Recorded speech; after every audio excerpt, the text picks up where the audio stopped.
Good afternoon, everybody, and welcome to the webcast. My name is Christine Dursey. I'm the Executive Director of APA Ohio and Vice Chair of the New Urbanism Division. I will be the moderator for today's webcast along with David Silverman.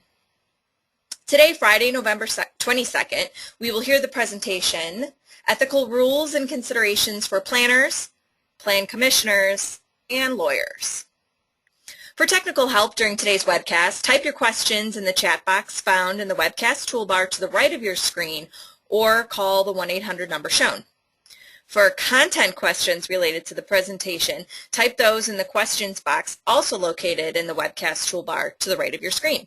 We will answer those if time allows at the end of the presentation during the Q&A. On your screen is a list of the sponsoring chapters and divisions.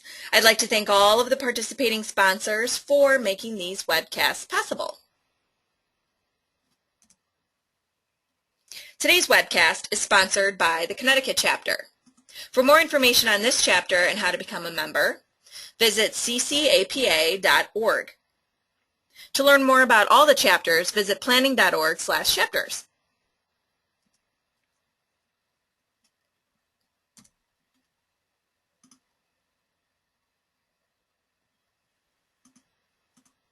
There we go. On your screen is a list of the remaining 2013 webcasts. To register for these webcasts, please visit utah-apa.org/webcast. The 2014 season is right around the corner, so stay tuned for the list of 2014 webcasts. To log your CM credits for attending today's webcast, visit planning.org/CM, select today's date and today's webcast. This webcast is approved for 1.5 CM Ethics credits. Yay! Like us on Facebook, Planning Webcast Series, to receive up-to-date information on upcoming sessions. We are recording today's webcast, and it will be available on our YouTube channel. Just search Planning Webcast on YouTube. A PDF of the PowerPoint will be available at ohioplanning.org/webcast presentations. I'd now like to introduce David Silverman. He's my co-moderator for today's session. David is a partner with Ansel Glink in Chicago, specializing in local government and land use matters. Prior to his career as an attorney, David was an urban planning and economic development consultant. David is a frequent writer and speaker on a wide variety of land use and economic development issues. David is a member of the American Institute of Certified Planners and the Honorary Society for Advancement of Land Economics, Lambda Alpha International, Eli Chapter. David is co-chair of Ansel Glink's Zoning and Land Use Group and co-editor of the group's e-newsletter, In the Zone. David also serves as moderator for the Zoning and Land Use Group's Twitter site, Ansel Glinkland. So with that, I would like to turn it over to David, who will get the presentation rolling and introduce the rest of our speakers. David. Thanks, Christine. I want to introduce our panelists, then I'll give an overview of our program today and give a basic introduction to some sources of ethical rules for professionals in various fields. I don't want to spend a lot of time on that because we did do this program back in September, and we do know that it goes almost 90 minutes, and we do want to leave some time for questions and answers. But without further ado, I'd like to introduce Hiram Peck. He is the current Director of Planning for Simsbury, Connecticut. He is an AICP planner with over 25 years of experience working with municipalities, the federal government, regional planning agencies, and private clients. Among his recent activities in Simsbury and actually nationally are working with several planning firms and groups in many states on form-based codes. Specific to Simsbury, the completion of planned area development regulations for that city that have resulted in 2 significant development projects, work on low-impact development storm regulations, and workforce housing development zones. Also with us is Brian Smith. He is a partner at Robinson & Cole in Hartford, Connecticut. He chairs that law firm's land law section. He concentrates his practice in land use and real estate, representing both public and private sector clients. Prior to his career as an attorney, Brian worked in planning for Saratoga County, New York, and Eugene, Oregon. Finally, Evan Seaman.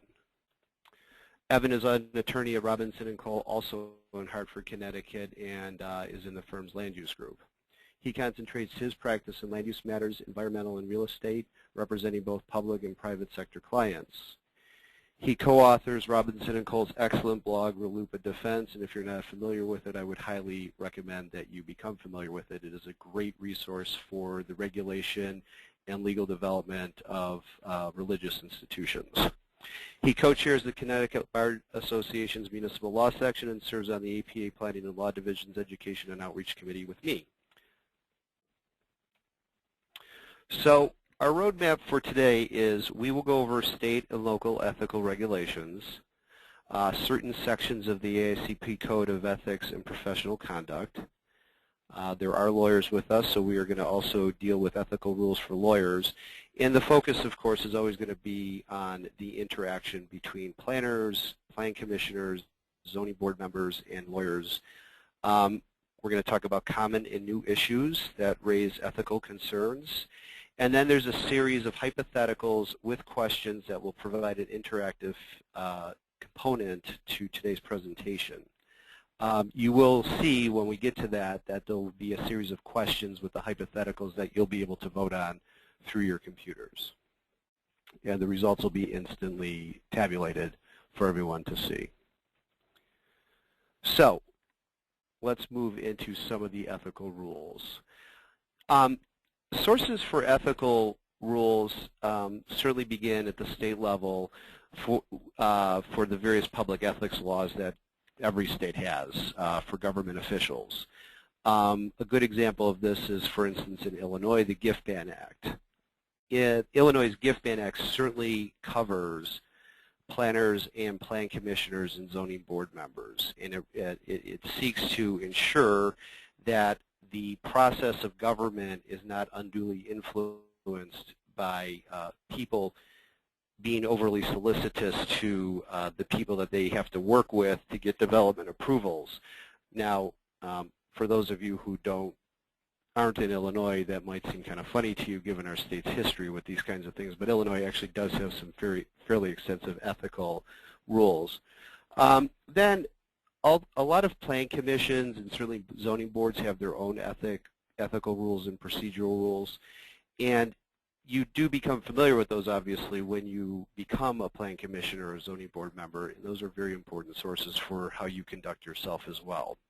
And they would typically also include your own interactions with petitioners who may appear before you. And then the municipality and the appointed officials and employees of the municipality and a planning department are certainly covered by the state laws that govern the ethical rules for their involvement in various processes. So we're not, obviously the focus of this is going to be on the AICP code, but every professional organization establishes its own ethical rules for the conduct of its members.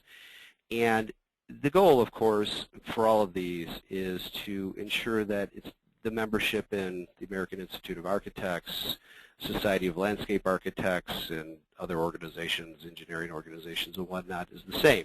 They want their members to operate at the highest level with the most integrity to protect the process, the public process, and zealously represent their clients in matters. That term, zealously represent, certainly falls for lawyers, but I think at the same time, for anyone who takes clients who are paying them to get results, the ethical rules and obligations that the various organizations that they may belong to also seek to protect that and ensure that for the integrity of the entire profession. So I'm now going to turn it over to Hiram, who will now go over various parts of the AICP update.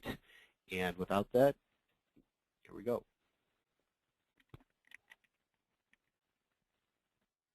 Okay. Good afternoon, everybody.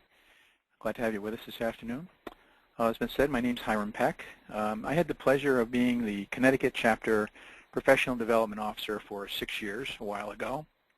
And when I was doing that, of course, I dealt with AICP certification and education of the chapter members with regard to the code. A little bit about the code today, and then talk about some other specifics later on. The code was originally the 2005 code was revised in 2009, was similar to the previous code. There are 4 sections of the code that are specifically important. Section A has to do with the aspirational principles and ideals. There are 21 of those, which is a daunting number, certainly. There are a number of rules of conduct, 26, which are mandatory. Talk a little bit about that in a moment. There are procedures that have to do with how various parts of the code work and how it functions. And then rules for planners that are convicted of serious crimes. I certainly hope that that doesn't apply to anybody here today. But primarily, the aspirational principles and ideals in the code serve to indicate to the public what our primary obligation is. And our primary obligation is, in fact, to the public interest. It's interesting that there are a number of parts of what constitute the aspirational principles and public interest. To me, many of the things can be subsumed by things like excellence in design and social justice. Those items are especially critical in just about everything we do in one way or another. There are other parts of the code under the aspirational principles section which talks about the responsibilities to clients and employers to which we owe diligent, creative, and professional work. The important part of this section of the code, however, though, says that such performance, however, shall always be consistent with our faithful service to the public interest. So clearly, the public interest resonates throughout the code, and even in this section when you have clients and employers. Some interesting situations occur when this happens, but you still need to make sure that you're clearly keeping the public interest in mind at all times. These responsibilities derive from our special responsibility to the profession, and the ability to serve the public interest specifically with compassion is really critical to our functioning on a professional basis, on a daily basis.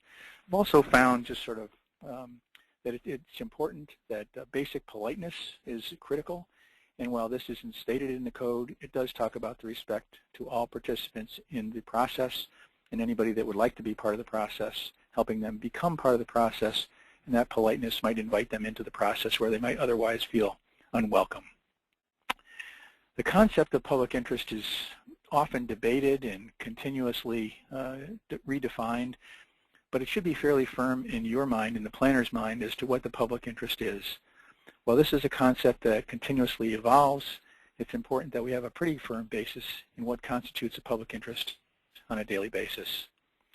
We also have, as the code says, a responsibility to our clients and employers, an obligation to act with high integrity on a daily basis. Consider, for example, an allegation that we failed to achieve our aspirational principles cannot be used as a subject of a misconduct charge as part of the code, or be the cause for disciplinary action. But we still have to aspire to the aspirational principles that we seek to achieve, and have also special concern for the long-range consequences of those things that we do on a daily basis. We need to try to avoid real conflicts of interest, or even the appearance of conflict of interest. I know that any planners and other professionals that have done this for any length of time have probably been accused at one time or another of having some sort of conflict of interest, whether they had one or not. It's important to avoid a real conflict of interest. It's also important that we explain to the public, commissioners that we work with, the fact that we're presenting simply factual information sometimes might be viewed as a conflict, but it's important to make sure that people know that those are just facts that we're presenting. We need to be responsible to the profession. We need to make sure that our comments on other work of other professionals is fair, and we need to contribute time and our professional expertise to groups that are lacking in adequate planning resources so that they have access to the process as well. The section that's perhaps the most important, at least immediately for us, is Section B of the Code, Rules of Conduct. This section is mandatory. That is, the ethics, even though they're situational often, are mandatory that we follow these rules. There's 26 of these rules. Violations of the rules can result in a charge of misconduct, investigation, and possibly even enforcement procedures being lodged against us. If we're found to be blameworthy by the AICP Ethics Committee, we will be subject to sanctions that might include losing our AICP certification.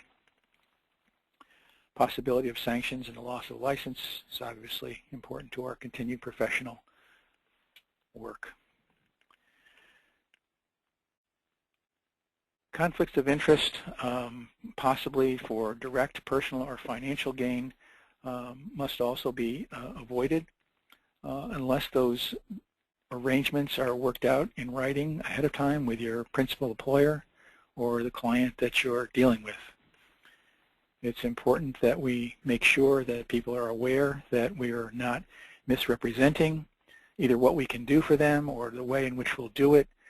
We need to make sure that it's done professionally and with regard to the other professionals involved in the process.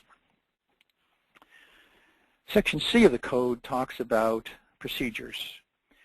There are 17 different procedural provisions that describe how we may obtain either a formal or an informal advisory ruling should a potential question come up. It's important to know that only the ethics chairman, which is Paul Farmer at the present time, can give formal or information advisory rulings. The details of how a charge of misconduct can be filed is contained in this section of the code as well, and how these are investigated and prosecuted and even adjudicated is also contained in this section. It's important to know, and many planners may not realize, that any person, whether they're a planner or not, may file a charge of misconduct against an AICP planner. So keep that in mind when you're dealing with people at your counter or at people at public hearings, especially when items get heated, as they sometimes do. And ethics complaints or requests for guidance can be sent in by phone or even by regular snail mail. The planner can be expelled, suspended, or reprimanded if he or she is determined to be found guilty of the allegations against him or her. The rules for the planners, that is, those are contained in Section D of the code, basically have to do with serious crimes. If a planner is convicted of a serious crime, you have certain responsibilities. In addition to being automatically suspended, you need to notify the ethics officer. And if ultimately you decide to seek reinstatement, you can certainly file a petition for that. But there are procedural provisions that govern situations in which the planner is convicted of a serious crime. It's interesting to note that the crimes are called out in the code in Section D, and there are specific sections of it which talks about what those particular crimes are. In fact, conflict of interest is actually listed as a serious crime. I suspect that not only would be the accusation of conflict of interest would be important, but the proof of it would have to be absolutely important as well. What to do if you're accused of such a thing? The executive director, AICP executive director, is the ethics officer. Only he can give a formal ethics opinion, advice, as I indicated before. It can be issued in writing, and it's binding on the AICP member. There can be formal and informal ethics advice. You can call AICP to discuss the details, and know several people that have done that. And you can ask for the opinion in writing or not, but you certainly can ask for an informal opinion at any time when you have a question. It's often better to talk to someone, either a colleague that you might respect, whose opinion you might respect, but ultimately you need to talk to AICP if the question is serious enough and significant enough that you need outside opinion for that. There could be no investigation, or there could be no determination based upon the preponderance of evidence, or there could be formal findings. Generally, these are given within 21 days. They're forwarded to the Ethics Committee for action.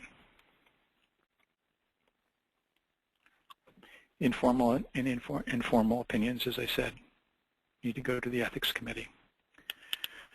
There are rules that many of us deal with as well with the commissioners that we deal with on a daily basis. And there can be state ethics laws, as David talked about previously. There are obviously freedom of information laws. There are local ethics ordinances as well. And some towns, commissioners, and I suspect most towns and cities, commissioners are asked to sign ethics ordinances. That is the acknowledgement that they're aware of them and what they say prior to their being seated on the commission. Sometimes the mistakes by planners and commissioners include the following: conflicts of interest. You might have a board member that worked for an applicant years ago. You might have a board member who either is a lawyer or a real estate person who does closings or participates in closings. Board member, again, or a lawyer who went to a firm that represents an applicant. Or even a land ownership conflict, that is a neighbor, member of a club, whether it's a golf club or boating club or whatever. Those people may have, in fact, conflicts of interest that need to be disclosed. It's always better to talk about those ahead of time. If the commission feels that the person should disqualify themselves, it would usually, at least in Connecticut, it's up to the individual to determine whether he or she has a conflict, and they would ultimately disqualify themselves or not, depending upon whether they felt that conflict was real or not. There are a number of things that come up on a daily basis. Most of us know that communications are critically important in terms of how you handle them. You do not use confidential information to any kind of personal advantage. No confidential documents are to be disclosed as part of the planning process on something that you specifically could make a final decision on. Many planners don't have the ability to make final decisions. Some do have administrative authority. But you have to be very careful, obviously, when you're dealing with confidential documents and your ability to make those decisions. Be careful with electronic communications specifically. It's critical that they're handled carefully. Even a telephone call, conference telephone call with a number of commissioners on it is determined to be a meeting in Connecticut, under the laws in Connecticut, perhaps most locations. And if that meeting takes place, it needs to be properly noticed, have an agenda, votes need to be noted, and so on, minutes taken. Critically important to be very careful with electronic communications. Email is critical, and need to be very careful with that as well. A few other critical mistakes are planners, other folks, other professionals may take on only information that they feel competent and qualified to undertake. For example, if you're not a traffic engineer, then you probably should not volunteer or get involved in taking the specific details of traffic evaluation rather than having a traffic engineer do it. It's also critical to be careful about biasing various individuals or prejudicing individuals with information that's incorrect. What to do if you're unsure with any of these things is to consult with your boss or your supervisor. As I mentioned before, you certainly can request an informal guidance opinion from the ethics officer, AICP ethics officer. You can consult previous rulings that have been made on similar situations that you may have come across. And the basic thing is to use common sense. It's often been said that you probably ought not to engage in something that you wouldn't want your mother to read in the newspaper the next day. That's sometimes a little bit trite of a discussion, but sometimes gives you a little bit of perspective about how to handle things on a daily basis, to just sort of think, talk about them before you act, make a particular decision. That's the end of my presentation for this time, and I'd like to turn the screen over to Evan.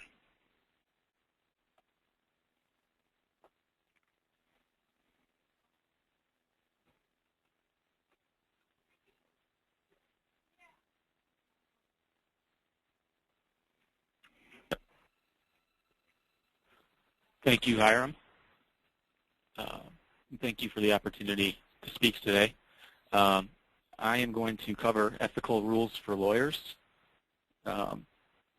And the first question that comes to mind, where do these ethical rules for lawyers come from? The common law privilege of confidentiality comes from an evidentiary line of cases, and that protects communications between attorneys and clients. You also have the common law attorney work products doctrine, and this arises from the premise that an attorney can't provide full representation unless certain information is kept from his or her adversaries. The work product doctrine has been codified by Federal Rule of Civil Procedure 26b3 and Federal Rule of Criminal Procedure 16b2. It's also important to note that the states also have their own formulations of these two doctrines. I'm sorry, So Evan. I'm sorry. We can't see your screen.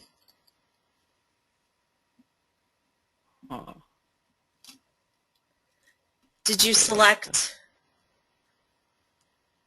yes? I did. All right, hold on 1 second. You see it now? Ah, I just took you away. Hold on, let me bring you back. Okay. Okay, let's try this again. All right. Well, for everyone, Yay, there we are. We're good. This is the first slide. Not much to show there. I'm on my second slide right now. Sorry for that. Okay, we're good now. Thank you. Yep. Thank you. So, as I mentioned, it's important to note that states have their own formulations of these two doctrines. So, for all the lawyers out there and others who may be interested in this, you should be aware of that, of those in your own jurisdiction. In addition, there are attorney codes of conduct and professionalism. Most notably, the American Bar Association's Model Rules of Conduct. Most states have adopted these in some form or another, and I am going to shortly discuss these model rules and particular provisions that may be of interest. There are also state public ethics laws. Again, it's important to be aware of your own local state ethics laws. They could differ from the American Bar Association rules or have additional provisions, so you have to be cognizant of those. Attorney-client privilege. Everyone's heard this term before. This applies where legal advice is sought from a lawyer in his or her capacity as a lawyer to the communications relating to that purpose made in confidence. There are a number of elements that have to be met for this privilege to apply. It applies to communications between lawyers and clients. The communications, that term is broadly interpreted and can include more than just a conversation or oral statement. It can also include written statements such as emails, memoranda, notes, etc. For the privilege to apply, the communication has to be made in confidence, or else it could be waived. So if you choose to disclose legal advice that was provided to you, or if you've accidentally disclosed a document that contains legal advice, you may waive the privilege and very possibly won't be able to later claim it. The main purpose of the attorney-client privilege is that to allow the client to communicate freely with the attorney without the fear that these communications will end up in the hands of either another attorney or someone adverse to the client. Moving on, the work products doctrine. The focus of the work product doctrine is on encouraging the attorney to thoroughly prepare and not hold back thinking or work out of a concern that the work will be disclosed to the adversary. So while the attorney-client privilege is sort of focused on the client, the work product doctrine is more geared towards the attorney. The work product doctrine extends beyond client communications, including documents, notes, mental impressions of the attorney, but it's limited to preparation for litigation. Material collected specifically material collected by the attorney in preparing for possible or anticipated litigation, is protected. However, it's important to note that even if a document is considered work product, whether it has to be disclosed depends on the type of information that's sought and the opponent's need for it. If the opponent shows a significant need for the material, the information might be able to be obtained depending on the local rule. But the protection is the greatest, and in some jurisdictions absolute, for the attorney's thinking, theories, and mental impressions. I mentioned the American Bar Association Model Rules of Professional Conduct, and I'm going to now highlight some of the rules.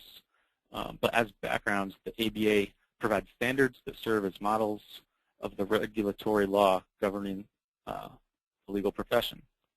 The rules are designed to be adopted by appropriate agencies as an inspirational guide for lawyers and as a basis for disciplinary action where appropriate. There are 3 parts to the model rules. The first part are canons, which are norms or principles. Then there are ethical considerations, and these are only aspirational. Finally, there are disciplinary rules, which are mandatory. The first rule that I want to highlight is Model Rule 1.6, which deals with confidentiality concerning the client-lawyer relationship.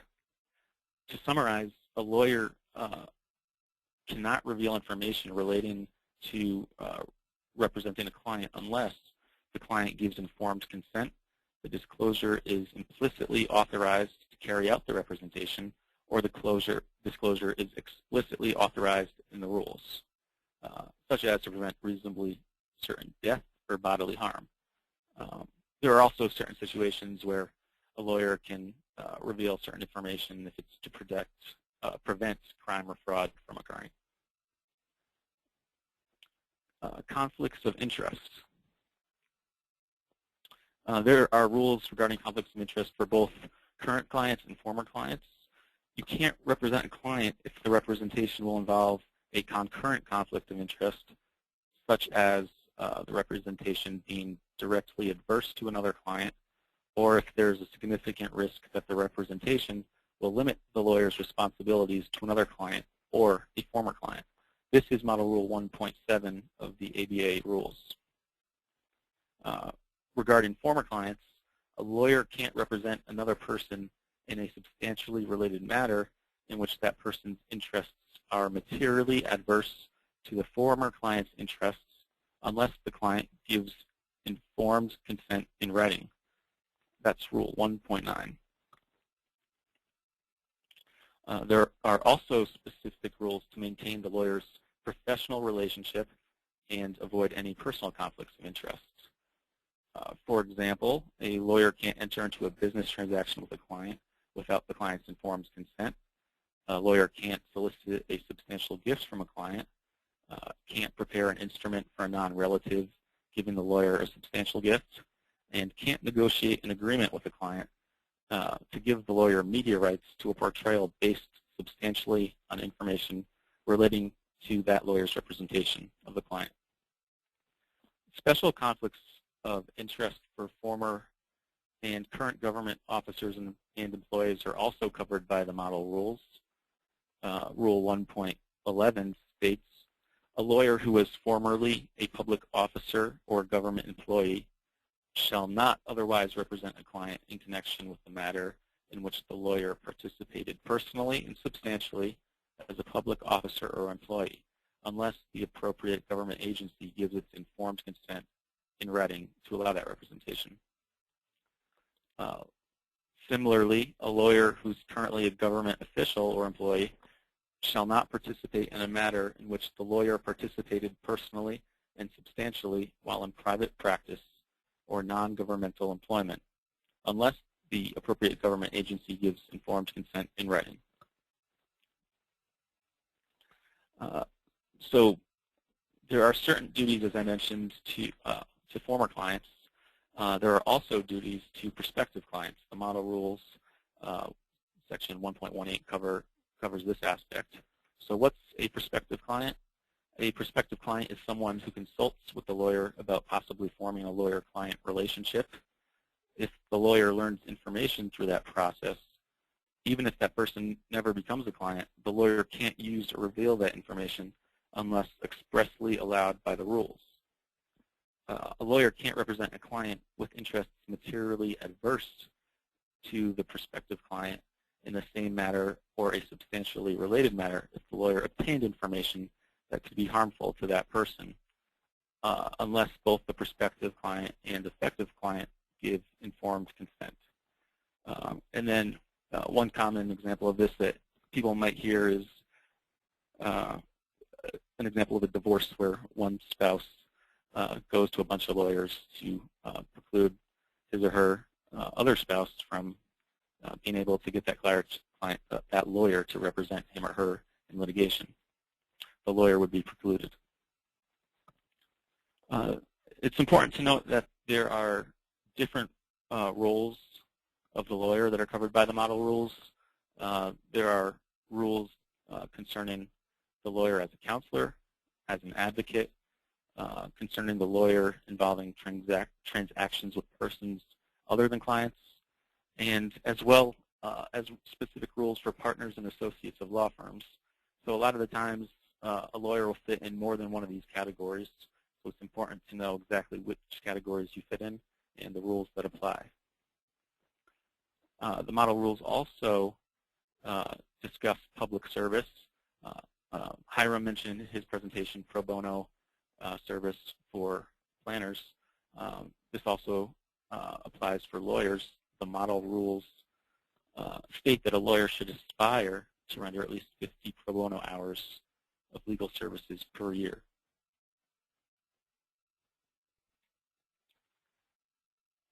Moving on to information about legal services. The model rules cover what information lawyers can and can't provide with regard to legal services.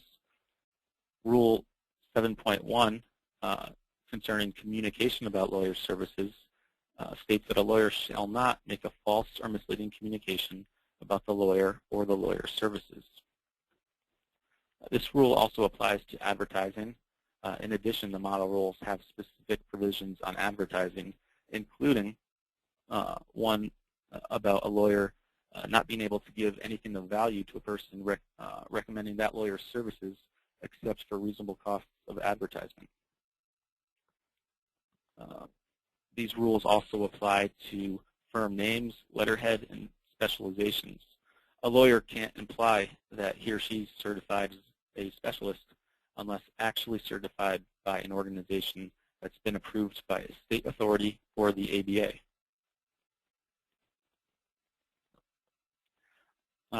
The rules also cover maintaining the integrity of the profession. Hiram discussed this a bit. Under the rules, if a lawyer knows that another lawyer has violated the rules of professional conduct, that raises a substantial question as to that lawyer's honesty, trustworthiness, fitness as a lawyer, etc. That lawyer must inform the appropriate authority. In Connecticut, this authority is the statewide grievance committee.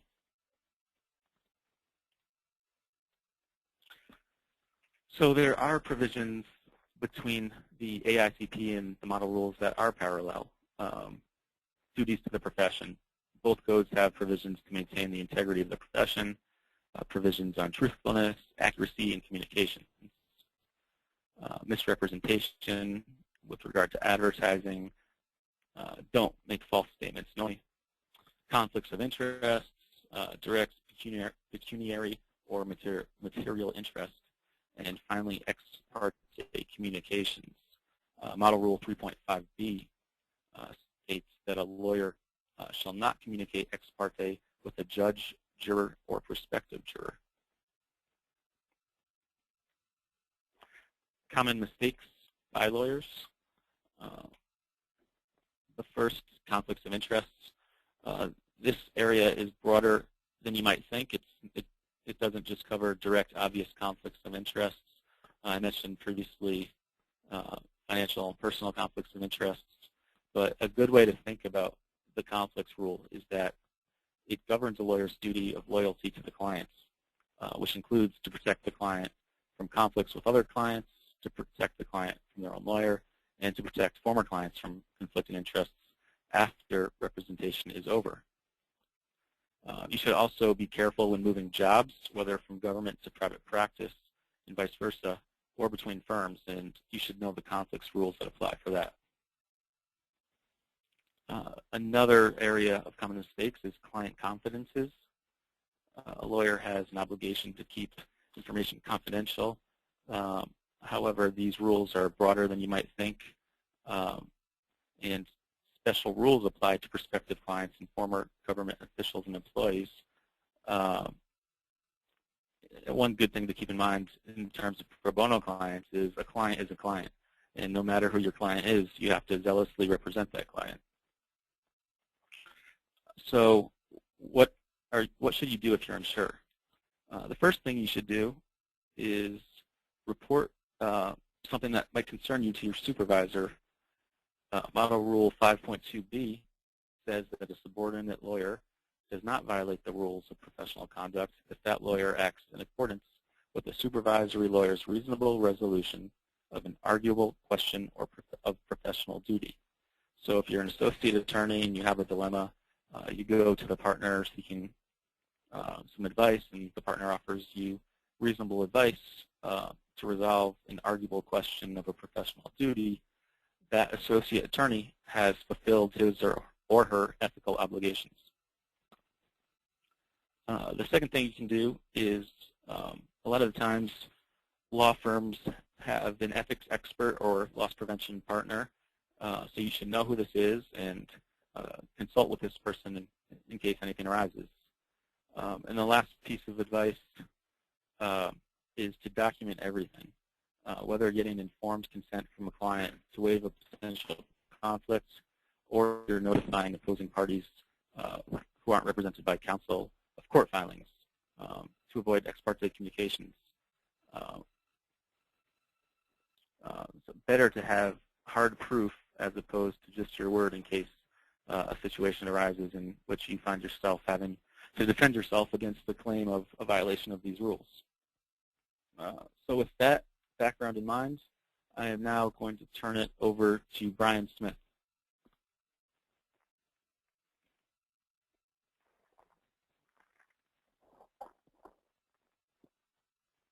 Thank you, Evan. And welcome to everybody. Good morning or afternoon, depending whether you're on the West Coast or the East Coast. And we can all agree it's, thank God, it's Friday. And make sure we have this going.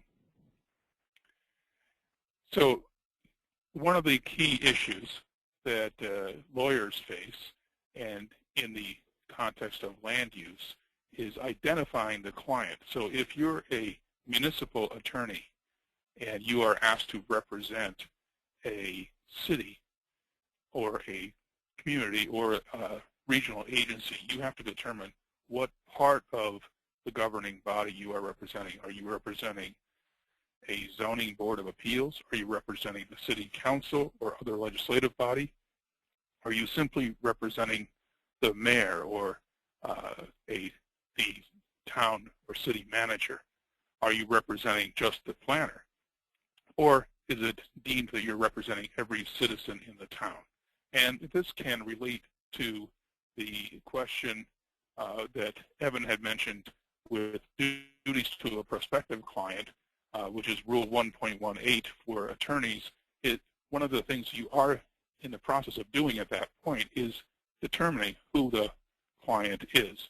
And as we will see when we discuss some of the cases that have recently occurred, the attorneys can get themselves sort of crossed up in this situation. And it's important for the attorney not only to determine this, but when you are seeking to engage an attorney, to be very clear who it is and what role you expect the attorney to provide to you if you are on a commission, a board, or if you are a planner. Now, one of the other issues that has cropped up over the recent times is an issue both for attorneys and planners and just about everybody else in the country, which is the question of social networking. And how is it used in land use? There are all sorts of social networks out there now: YouTube, Facebook, Flickr, Twitter, and YouTube is one of the means by which this very presentation will be transmitted over time. So there are advantages to it because it can easily make a record of proceedings and presentations and public hearings. It provides for transparency. Public participation is certainly encouraged with the use of social media. However, we are discovering there are disadvantages to this round-the-clock ability to have public input and public participation when not everybody in the world is going to be truthful or accurate. So when you look at the internet, one can certainly find statements that are not necessarily truthful or accurate. Again, there has been tremendous issues with respect to copyright and sources of materials. The music industry itself found tremendous difficulties when all its music was being downloaded despite copyright, until we had cases like MGM versus Grokster. And then you have non-users or non-governmental people getting involved. And if you are a planner and or attorney who has confidential issues that you are dealing with, the minute you put some of these items onto YouTube or other social media or even emails that are not thoughtfully done, such as on a listserv, you can find what you had hoped to be confidential to be suddenly in a worldwide format. So, what are the ethical considerations for planners when it comes to social networking? One of the things you want to avoid is unintentional discrimination. A planner is responsible for presenting all sides of an issue that's going to go before a planning board or a city council or zoning board of appeals. A planner's comments are normally taken as part of the record as a professional statement of the situation. If a planner makes an offhand remark in analyzing a situation or responding to a citizen, and that becomes part of the record unintentionally, it can do great damage to the city or town's position as well as the planner's own career. Another thing is using these types of services to solicit prospective clients. That's certainly allowed, but one cannot, again, provide misleading information. You should not use this kind of service for private communications. And, of course, because planners and commission members are public officers, virtually anything you commit to email, Twitter, Facebook is part of the open meetings and public records laws in most states. There are exceptions, but one would need to be consulting with the city, town, or municipal attorney as to when you don't have to disclose such items. So ethical considerations for lawyers, which is not surprisingly very similar to that of planners because these issues arise for us all. Here, if you are communicating and you are not careful about how you communicate on the new social media, you could inadvertently create an attorney-client relationship under the model rules that Evan had mentioned earlier, 1.18, where, and that particular rule, just to remind everybody, is where a person who discusses or communications with a lawyer concerning the possibility of forming a client relationship, that initial communication is supposed to be private as well. At least enough information should be given so the lawyer can determine if the case is one that he or she does not have a conflict of interest with and what the nature of the case is. So you can inadvertently create a situation for yourself when not paying attention to the the transparency that this kind of media provides. The candor to the tribunals is another issue that can arise, and this is in Model Rules Section 3.3, and that is candor to the tribunal is candor typically to a court, but it also is candor to a planning and zoning commission or any governmental body, administrative agency that a lawyer appears before. So a lawyer cannot make a false or a statement or mislead or fail to disclose precedent that might be adverse to that lawyer's client's position to a tribunal, so that if you are making a misleading statement on a social network that becomes available to a tribunal, and that can suddenly cause you to be in violation of the rules on being candid and open and honest before them, since this media is worldwide. And that, again, goes to misleading communications or advertising under the Model Rules 7.1 and 7.2, where you take a positions or statements of you specialize in a certain area of law, etc., that can also cause you difficulties. Now, social networking takes on another flavor. An issue for planners and lawyers is the ethical considerations for the courts in maintaining impartiality and creating a public record. And of course, the issue of EDiscovery, which is really summing up what I've just been discussing.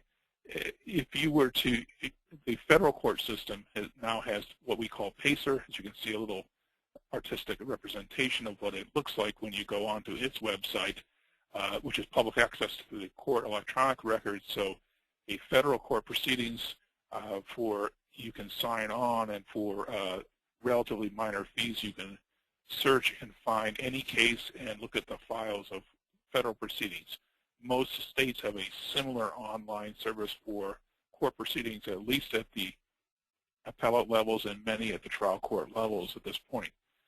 So this creates a public record that prior to about 10 years ago, it was very difficult for anyone to find many of the court proceedings that were going on, but now it's much easier to find allegations and who is suing whom and for what reasons. So the whole concept is to maintain the impartiality, but one needs to be aware of just how broad the information is, and its availability is universal. Now, I'd like to talk about some recent cases that describe some of the situations that lawyers and planners find themselves in. So first of all is, if planners who are lawyers, you need to avoid conflict among competing codes. One issue was a public official representing a private client. And this isn't a planner who is a staff member, but this is a planning board member. And in Newman Steele versus Mayor and City Council of the Borough of Tinton Falls, there was a development of a proposed development of 39 acres of property in this New Jersey town for a redevelopment project, and a member of the planning board, the Board of Adjustment, and the Environmental Commission also happened to be a real estate broker and was a principal in a realty firm. And in 2002, when the redevelopment was beginning to be considered for this parcel, the individual entered into an arrangement with one of the proposed developers for the 39-acre site, and entered into an agreement to work with them in his capacity as a real estate broker. So what happened in October of that year, he had started discussing this relationship in August of 2002. In October, the planning board was considering a master plan that involved the 39-acre site. he recused himself from that discussion. In November, once a listing agreement had been signed up, he resigned his position from the board, planning board. That was exactly, it was November 22nd of 2002, today's date. So this plan went on, and a lot of litigation erupted in 2005, and there were accusations made that his role tainted the entire set of proceedings, and the borough itself then said the profit he made representing his client should be disgorged to the borough because his role as a planning board official when he was also a real estate broker was not proper.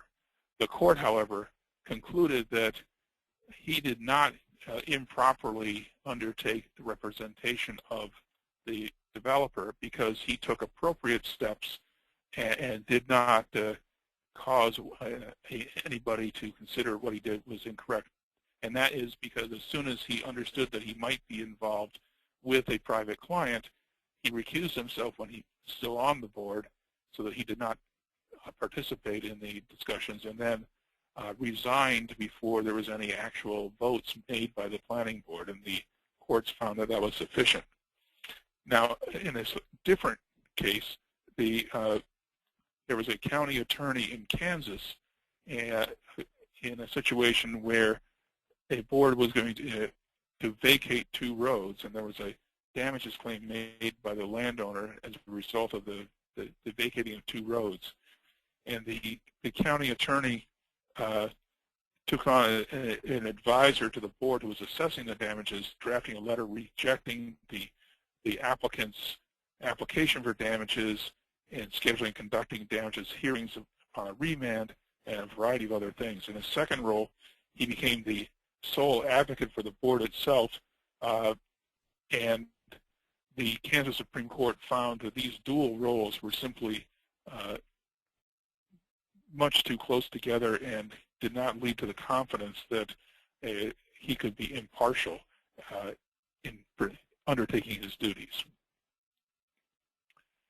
Now, there's another case here in Connecticut for personal conflicts of interest, and this is a very interesting case. This is entitled Caruso versus Meriden Zoning Board of Appeals. And in this action, there was a use variance sought to allow for the use of automotive sales and services in a zone that did not normally allow for it. And Mr. Caruso is, in fact, the zoning enforcement officer who sued the Zoning Board of Appeals for granting this use variance. And the merits of the case really wasn't what this case turned on. What it turned on is one of the zoning board's members who had voted on the approval of the use variance, his own personal attorney was representing the applicant. And this was deemed a sufficient conflict of interest to say that the board member should have disqualified himself and tainted the proceedings so that it was remanded for further considerations. And so this is a close case because if you are an attorney and simply representing a board itself, does that mean that every time thereafter a board member years later has to recuse him or herself if you in a later role now appear as an applicant's attorney? And that's not the case. But in this situation, the applicant's attorney had been the personal attorney for a board member for almost 30 years, and it wasn't not just on the business, but on personal relationship and confidences that this person had. That led the court to decide that this was just too close a relationship between the attorney for the applicant and one of the board members that anybody in the public would say, well, wait a minute, there's a possibility there could be a taint. And that's the standard is if there's the appearance of impropriety, then the court is going to err on the side of saying that we're going to reverse this even if we don't think there's any actual proof of a favoritism.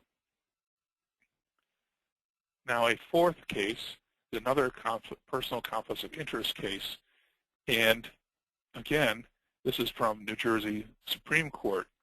In this instance, the city attorney had represented the city council on a project, and the city council had made its decision about the project, but then the city attorney in his private practice role represented an objector to the same project later before the Zoning Board of Appeals of the same city.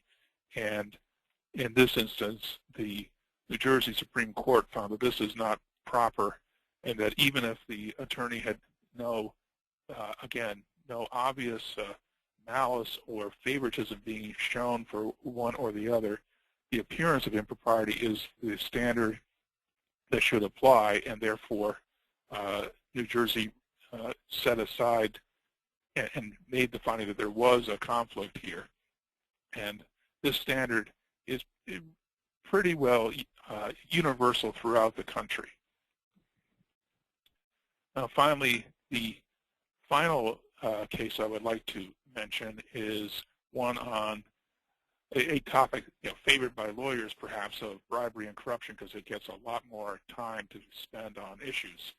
However, this case, United States versus Plowman, has a little bit of an interesting flavor in that the majority leader of the town council in Indiana claimed he had control of the zoning authorities in his town.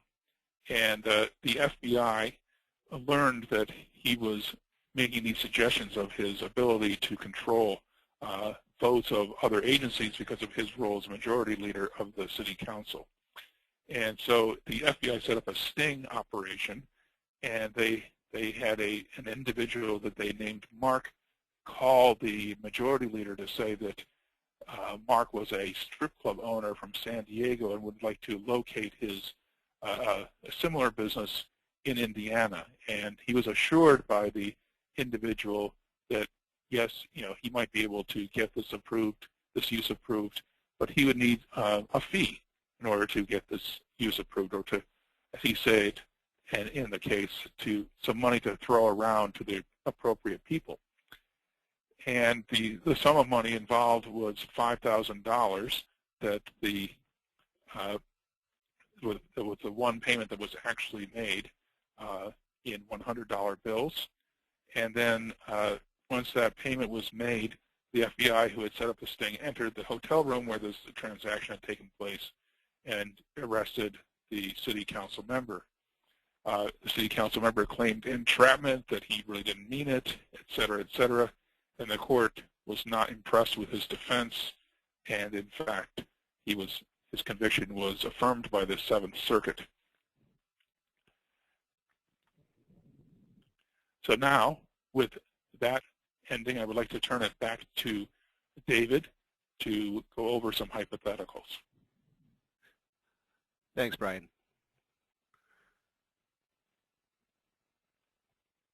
Okay, so we've heard a lot of really good information on ethical rules and considerations that plan commissioners, zoning board members, planners themselves, and of course attorneys who appear before them must consider. What we've done next is we've taken some of the information and distilled it down to a series of hypotheticals. And as I said earlier, when we do these hypotheticals, there'll be an opportunity for you to vote on some questions that will be associated with each one. So without further ado, I will move on. Our first hypothetical: for the past year, you've been an employee of the city's planning department. You are a member of the city committee charged with selecting a consultant to update the comprehensive plan. Your best friend since high school, Joe Smith, has called to schedule your annual birthday dinner. Your wives are good friends, and for the past 10 years, Joe and his wife have taken you and your wife to dinner at a nice local restaurant. Joe owns the largest architectural firm in the city, and his firm is a strong contender for the contract to update the plan. You don't immediately accept Joe's invitation to dinner. You wonder if it is ethical for you to accept his gift offer, given the possible contractual relationship. What should you do? So we're going to put a question up on the screen that you'll have a few moments to react to, and you will have an opportunity to vote on it. Hold on 1 second.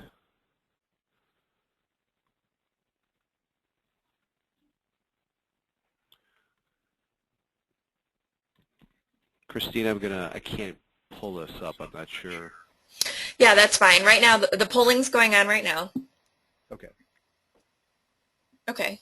I think we have a pretty good number. Let's go ahead and share that. I don't see it on my screen. Oh, you don't?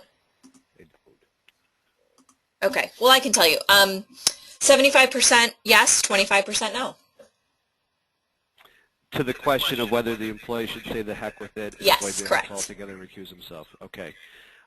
Hiram, I'd like to get your thoughts on that. Sure. I think that that's probably the wisest thing to do. I think that avoiding the conflict is really important. On the other hand, I can see the people that that voted no. I think the important thing there is to just make sure you don't do both of them. That is, go to dinner and not disqualify yourself. You probably need to also talk to the committee about it or indicate that you have a conflict, potential conflict, and seek their opinion as well. It's interesting, you know, you may not all even want to mention who the conflict is with, that you just may have a conflict with one of the applicants so that you don't taint anybody's opinion about whether they value your opinion or they don't value your opinion. But I think the people that answered yes, that's probably the direction that I would head in. Christy, there's a second question, and I think Hiram touched on it a bit, but why don't you pose the question to everyone in attendance and give them a few moments to vote on it. All right, we're doing it now.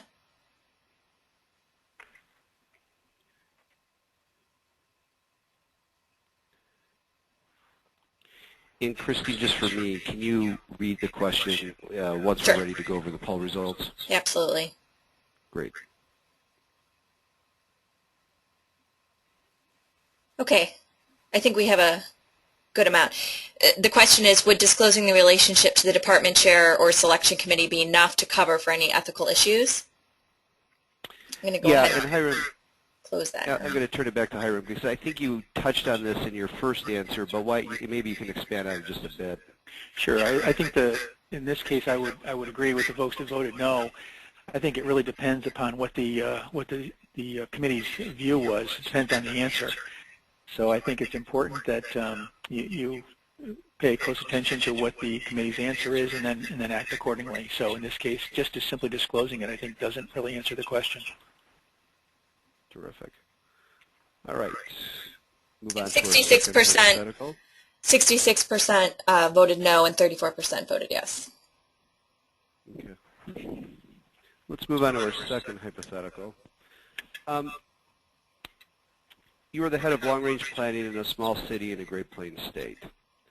The planning director asks you and the zoning enforcement officer to examine the feasibility of computerizing the present zoning code and to make recommendations for streamlining administration.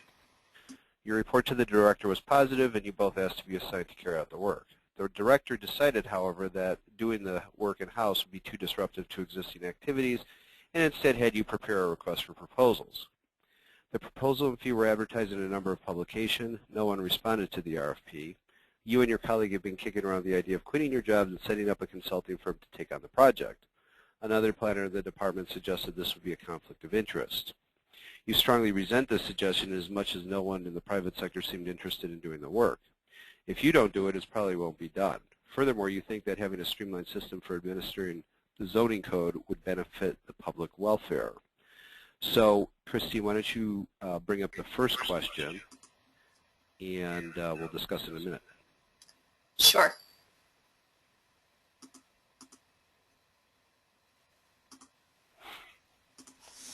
Okay, I launched that, and it's, did the republication of the RFP to a wider audience cover any ethical concerns for the two planners? And it looks like we have a fairly strong response. 72% voted no. Yeah, let me give a little bit of gloss to that because I think maybe something got a little bit lost in translation there, and that's just perhaps the fault of the script. So we posed the idea that no one had responded. They decided to go back out and republish, and then after 6 weeks, no one responds except the two planners, and then you've made the responses to the question. Hiram, does that period of time help the situation at all, or is there still a problem here? And if that 6 weeks isn't sufficient to get past some of the ethical concerns that come up out of this hypothetical, what, in your opinion, would be an appropriate amount of time to wait? Yeah, this is a tricky question. I think that it's important to note, I think, that both the planners that were involved did, in fact, leave their jobs according to what was said. I think the republication is helpful, and if no one still applied, I think it's probably acceptable for them to apply, although I think they need to be really clear with everyone that exactly what the situation is. So I think complete transparency is critical. I know that that in many cases there's a waiting period of a year that is going back to do work for a community that you've done work for before. I think in this case, if no one else has applied and it's been re-noticed, my sense would be that it would be acceptable. Certainly willing to hear other opinions, but that's where I would come down. Well, let me just ask this, since it was a little part of the fact pattern we presented.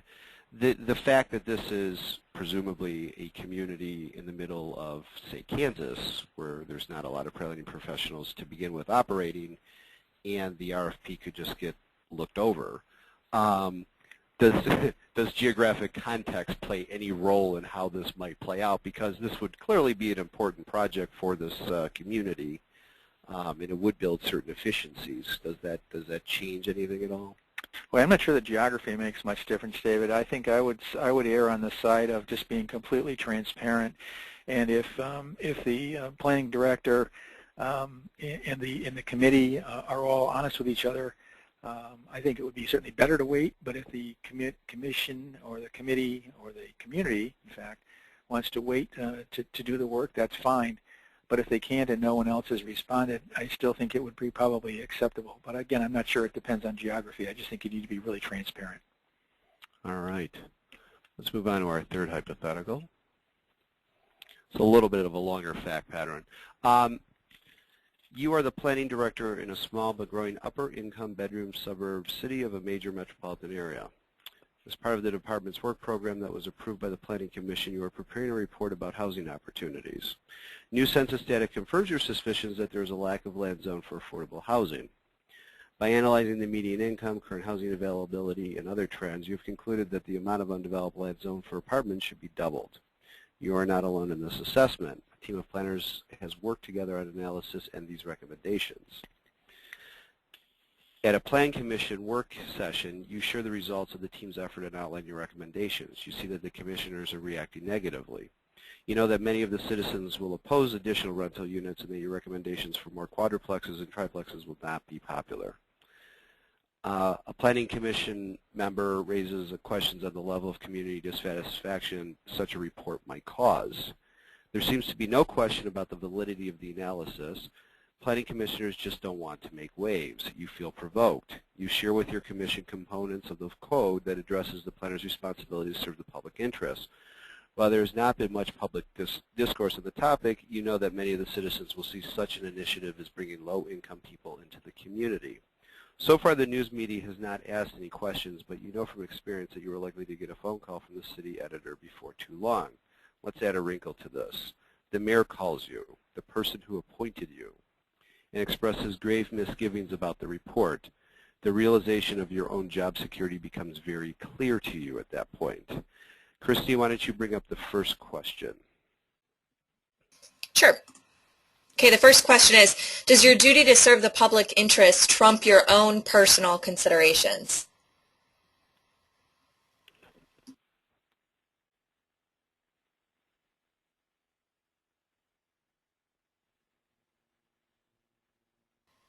Okay.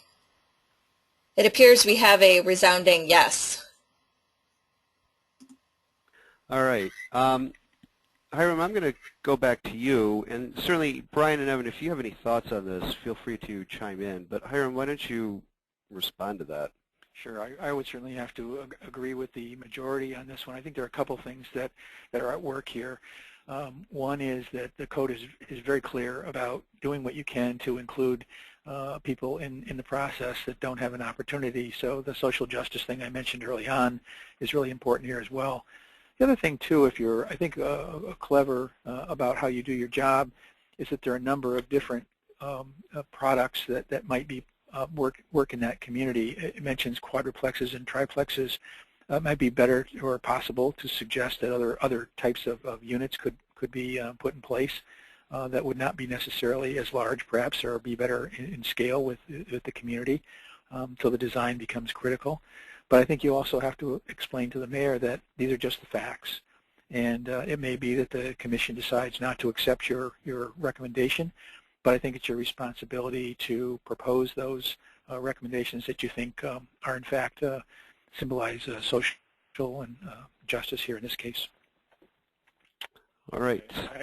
I would just chime in, says Brian, that you also need to stand firm, because if this is a situation where the mayor is putting this kind of pressure on you and you cave in, you could find yourself on a slippery slope and caving in every time there's a somewhat controversial matter coming before your town. It's going to be nearly impossible to perform your job thereafter. Yeah, I think that's a terrific point. And I think that kind of starts getting to our second question, which actually deals with the politics of the community. Christine, why don't you put that up, that question? All right. So the second question to this hypothetical: is it proper to balance the real politic of a community with the principles of the planning profession?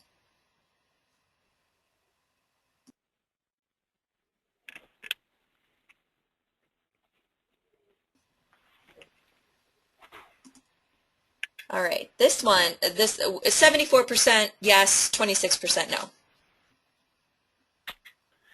So that's interesting, because we know, all of us and everyone participating has probably had some experience with this, that development matters, especially bigger development matters that have a significant impact on a community, are inherently political events. So Hiram, what's your thought on that? And yeah, again, go ahead. I think I would agree with the majority here. I think it's important to try to balance those to the extent possible. I actually, in my own professional career, I had the good fortune to, not at the same time, but to follow Paul David off in a job that he previously had with a municipality, and it left a large footprint in that community for me to try to fill. So it was very interesting. I think you have to try to balance those. I also think very strongly that if you're not able to balance those and the politic becomes out of balance, significantly out of balance with your professional aspirations and the code, then you need to start looking for someplace else to work. Terrific. And Brian and Evan, I don't want to interrupt. Did you have any additional thoughts, or?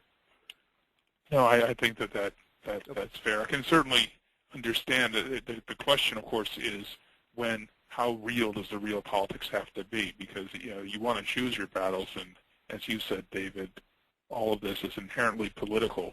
But it's sort of like the Supreme Court justice saying he knew what pornography was when he saw it. I mean, you just know when you are at the point of a true ethical conflict.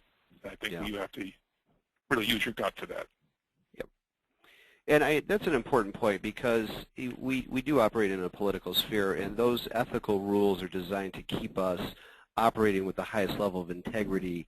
And while it is proper, as we've discussed, to balance the real politic of a community against your various ethical obligations, those ethical obligations are geared toward keeping you as much as possible above the fray. It's certainly not completely possible to stay above the fray.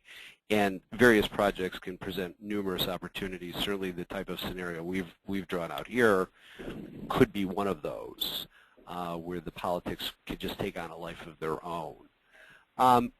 Let's move on to the fourth one, because we do want to leave some time for questions and answers. You are a local land use lawyer represented developer who, in the face of organized community opposition led by a resident, Joe Brown, has just denied a permit to construct development within the city. The developer appealed the denial of the permit to the City Zoning Board of Appeals and was again denied the permit to construct development in the face of strong opposition, again led by this Mr. Brown. Now you've appealed the decision of the ZBA to the City Superior Court. You later receive, and this is a unique thing I think on the East Coast, this business of a City Superior Court, but anyway, you later receive court notice that Mr. Brown has lawyered up and has filed objections and cross motions to your appeal. Shortly thereafter, you look at your email inbox and notice a message with the subject, Joe Brown wants to be your friend on Facebook. You open the email and discover that it is the same Joe Brown who's become a terrific thorn in your side that has requested that you confirm him as a friend on Facebook. Even more fascinating, Mr. Brown, in what can only be described as an incredible moment of chutzpah, has sent you a private message asking if you would like to meet with him for drinks this weekend. Disturbed, dismayed, and mystified, you sit and stare at your computer screen all night. Christine, can you please pull up the first question? Certainly. Okay, this one. Does the fact that Joe initiated the friend request matter?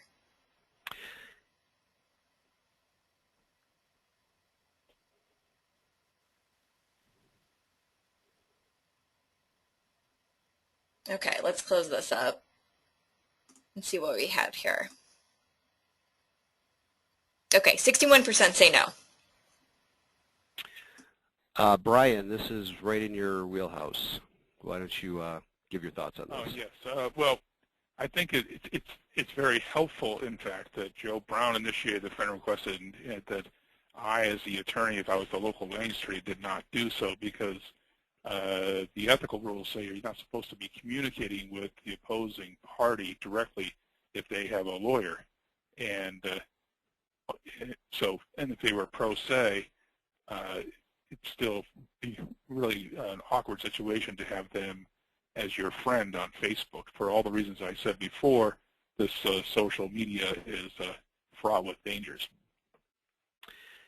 Yeah, and I think social media itself is just going to evolve and just present more opportunities for these complications. Christine, why don't you pull up the second question and let's get some reaction. Sure. Okay, this one. So, do we ignore and disclose to the judge and Mr. Brown's attorney?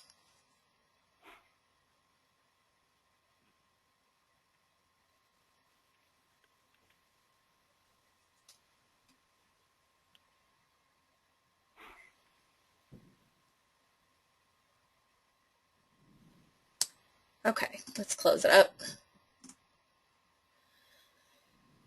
86% say yes. Okay. Evan, I'd like to get your thoughts on this one. I would agree with the, what was it, 86%, I think. I would ignore it. I wouldn't click deny the request because I wouldn't want that to be construed as any type of communication with the client.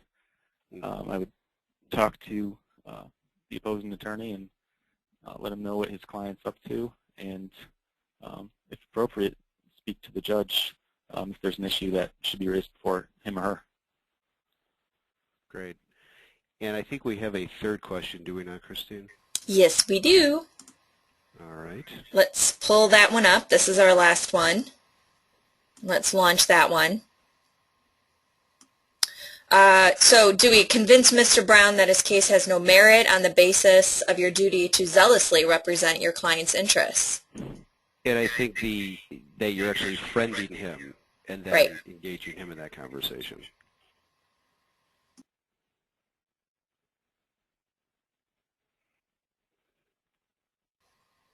We've made friending a verb.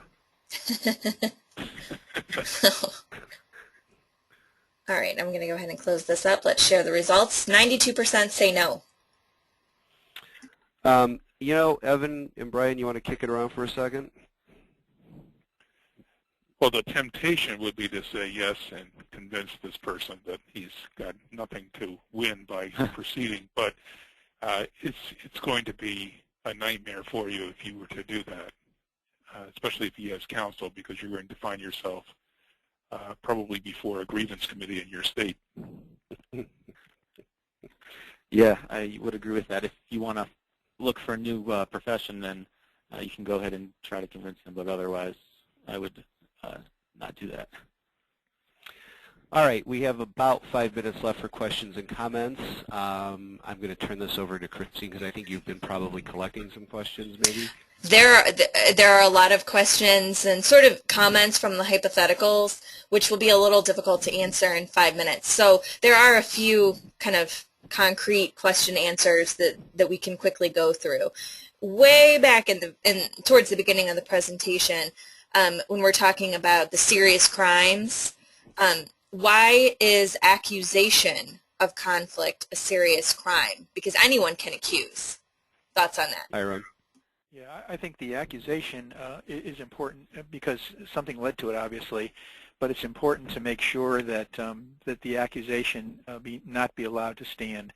I certainly wouldn't say that that's the important, the totally important part of it.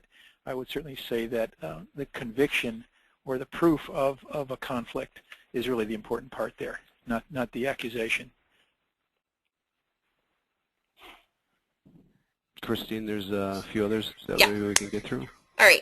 Regarding conflicts of interest, is there a time limit? For example, I worked for a private firm, then switched to public sector, which has the ability to let out contracts to firms that you previously worked at. Yeah, and this actually touches on one of our hypos, and I'll give it back to Hiram. I think he's probably best to maybe take that one on. Yeah, I would certainly think that if it's possible at all, at least a year should transpire between any time limit. Again, I think being clear with the fact that you used to work there, work for the other firm is important, so just be as transparent as possible. But again, I would try to give it at least a year before you did that. There is something in the code that talks about 3 years. I think that's a little different situation, the change in circumstances and so on. You can take a look at the code there, but I think a year certainly is a good enough time to allow that to pass. Maybe we have time for 2 more questions, Christine. Oh, sorry, Brian. Go ahead. Yeah, that some states have revolving door policies or laws on the books depending on what kind of public official you were. So you might want to check with that depending on where you are located. Good point. Yeah, that's a really good point. Okay. Do we as professionals forego our freedom of speech in face of potential conflict of interest questions? Brian, what's your thought on that one? Well, yes, you do in that context. I mean, because you are trying to balance, in your role as a professional, you're trying to balance and be fair to others. So your personal opinion or your freedom of speech isn't really relevant to your job in that regard. But it's a very touchy area because there's a certain point where you need to be able to speak freely as a professional. And that goes to that hypothetical, what do you do when the mayor wants to suppress your report? So in some ways, that is almost a First Amendment issue. But really there are some trade-offs when you are in a professional context. And again, like a lawyer who has a client confidence cannot speak freely about what the client conveyed to him or her, despite his or her personal opinion and otherwise right to free speech. Yeah, and I would concur with that. And at least in matters of important public policy issues, there might be other ways for you, without directly being out front with this, to get those thoughts and opinions out there. Do we have time for one more, or do you want to move on to the other stuff that you need to go through, Christine? Hello?